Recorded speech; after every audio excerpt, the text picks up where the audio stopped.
ឡើងមើលមេឃគួរឆ្ងាយដោយកាយបងគ្រាឆ្ងាយស្រី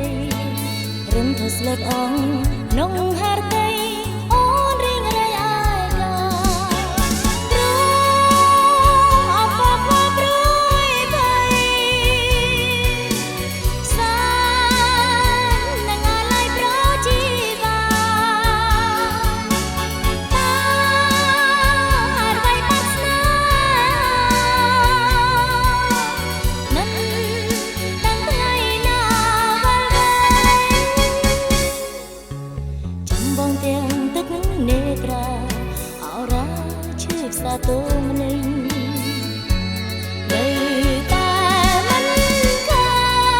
នរសំឡាញ់អូនចាញ់ហើយស្នេ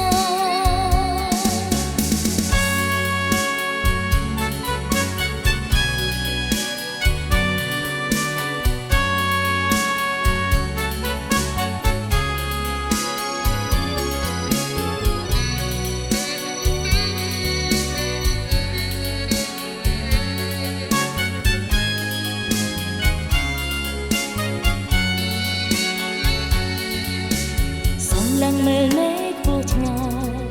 ដោយកាយបងគ្រាឆ្ងាយស្រីរំទន់ស្លុតអងក្នុងហារតីអូនរៀងរៃអាយកាព្រោះអបបព្រួយភ័យសានឹងអាឡៃប្រជីវាតាហារវៃបាត់ស្នាមិនដឹងថ្ងៃណាវល់វែងចាំបងទាំងទឹកនេត្រាអរ៉ាឈឺផ្សាទម្នេញ